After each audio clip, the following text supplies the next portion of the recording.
भावुकता अंगूर लता से खींच कल्पना की हाला। नमस्कार, प्रणाम। मैं हूं पवन गोस्वामी और आप सुन रहे हैं यूट्यूब की अवधि चौर चैनल पर डॉक्टर हरिवंश राय बच्चन की मशहूर कविता मधुशाला।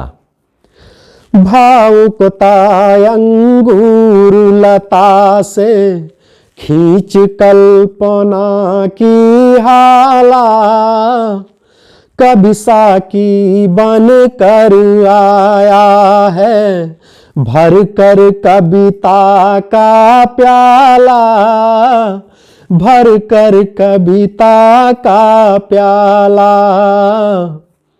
भावुकता अंगूर लता से खींच कल्पना की हाला, कभी साकी बन कर आया है भर कर कविता का प्याला, भर कर कविता का प्याला।